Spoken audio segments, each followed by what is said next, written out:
Hello my dear friends, welcome to my channel. This is Binsi Joshi. Today we can discuss some more questions about neurology. On the previous week, I discussed some questions about neurology. This is the second part of that. Please subscribe, share and like my videos. The first question. The nurse is caring for a client with acute head injury. The nurse carefully assesses which neurological sign as the most sensitive indicator of neurological status. First one, vital signs. Second, motor function.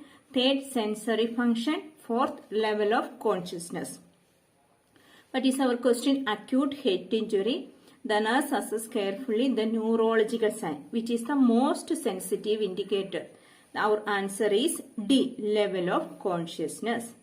Level of consciousness is the most sensitive indicator of neurological status. An altered level of consciousness occurs before any other changes in neurological signs or vital signs. Vital signs changes occur later.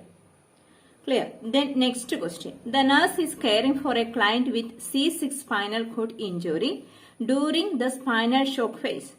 The nurse implements which of the following when preparing the client to sit in a chair? The patient has C6 spinal cord injury. The nurse preparing the patient to sit on the chair. So what we have to implement?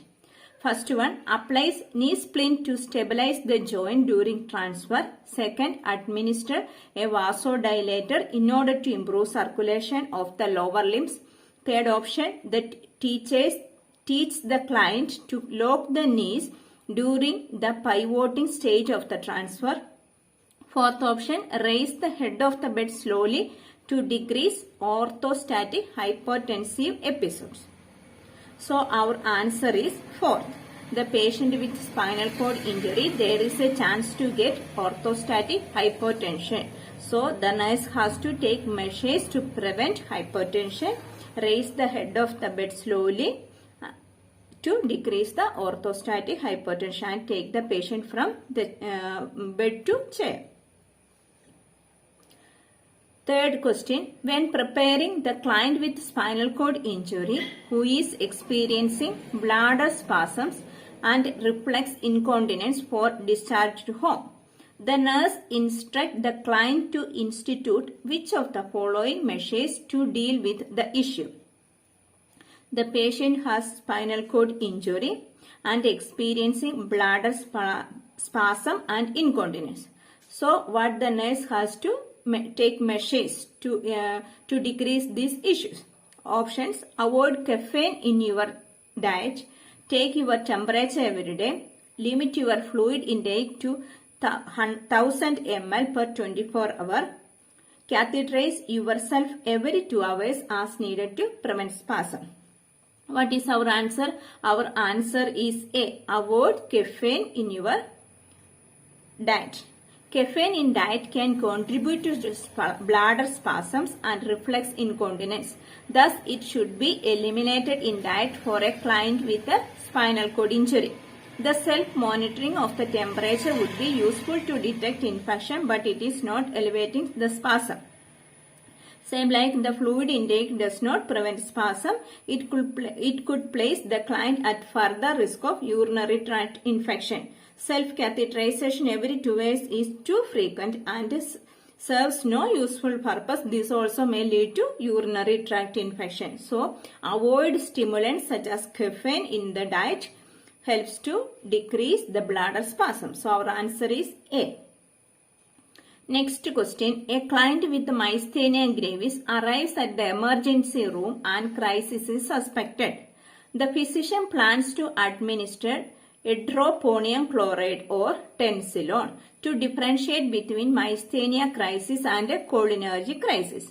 The nurse prepares to administer which medication if the client is in cholinergic crisis? Understand the question? Patient has suspected myasthenia gravis.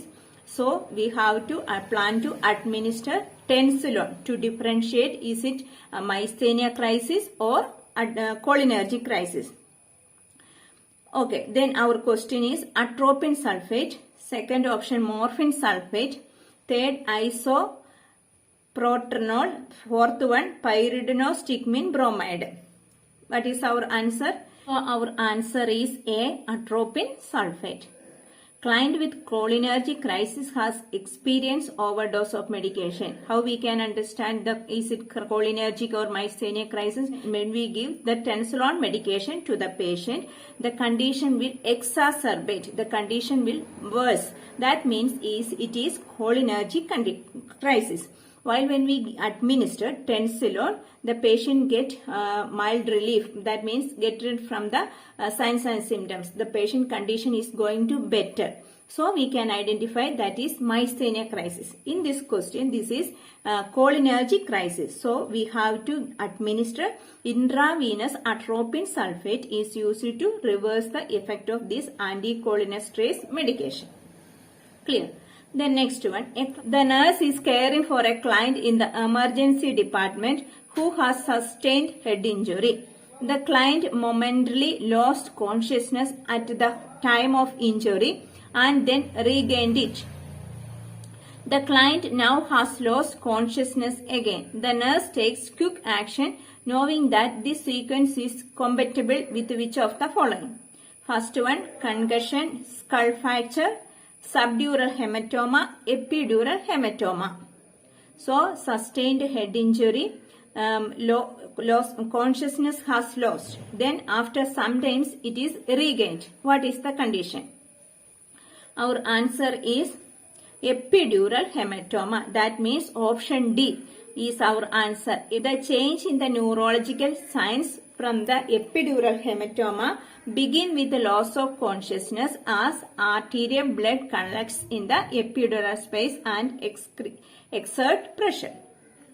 The client regains consciousness as the cerebrospinal fluid is reabsorbed rapidly to compensate for the rising intracranial pressure. As the compensatory mechanism fails, even small amount of additional blood cause the intracranial pressure to rise rapidly and the client's neurological status deteriorates quickly.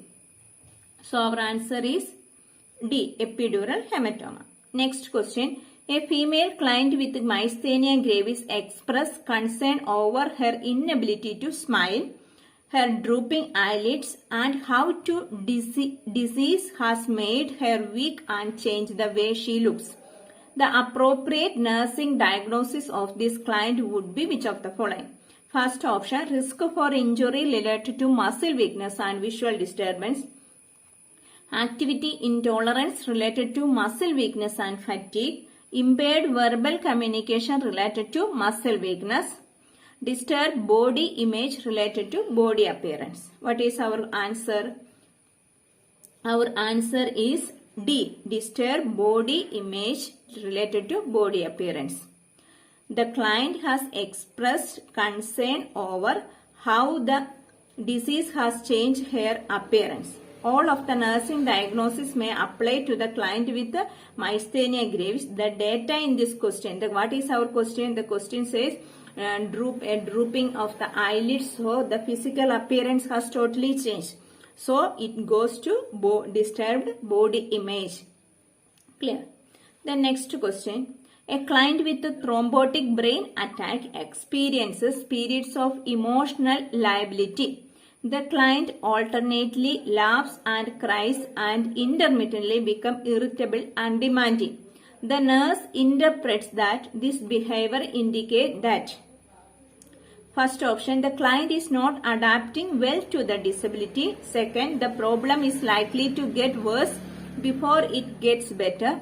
Third one, client is experiencing the usual sequence of stroke. Fourth option, the client is experiencing the side effect of prescribed anticoagulants. The patient has got a stroke. So experience emotional lability. That means the client alternately laughs, then cries, immediately become irritable and demanding. So that what is this behavior? That is our question. So our answer is the client is experiencing the usual sequence of stroke. C is our answer. After the brain attack അല്ലെങ്കിൽ stroke, The client often experiences periods of emotional lability which are characterized by sudden bouts of laughing or crying or irritability, then depression, confusion or being demanding. This is a normal part of clinical picture of the client with a health problem, although it may be difficult for the healthcare personnel and family members to deal with. The other options are incorrect. Okay, then move to another question. The client who had a stroke has a right-sided hemianopsia. The nurse planned to do which of the following to help the client adapt to this visual defect? The patient has hemianopsia, so what has to do? First one, place all object within the left visual field. Second, place all object within the right visual field. Ensure that the family brings the client's eyeglasses to hospital. Fourth one, teach the client to scan the environment. What is our answer? D. Teach the client to scan the environment. The client with hemianopsia is taught to scan the environment. This allows the client to take in the entirety of the visual field, which is necessary for the proper functioning within the environment and help to prevent injury to the client. So our answer is D. Teach the client to scan the environment. Next one, the nurse is caring for a client with an intracranial aneurysm. What is the diagnosis? Intracranial aneurysm. Aneurysm means dilation of the artery. The nurse interprets that which assessment finding is related to dysfunction of the cranial nerve 3. Okay, first one, mild drowsiness. Second, less frequent spontaneous speech. Slight slurring of speech. Ptosis of the left eyelid. What is our answer? Our answer is fourth one, ptosis of the left eyelid. The part is the function. Ptosis of the eyelid is due to the pressure on and dysfunction of the cranial nerve 3. So our answer is D, ptosis of the eyelid. Next one. A client is brought to the emergency department with a suspected spinal cord injury. The client has flaccid paralysis.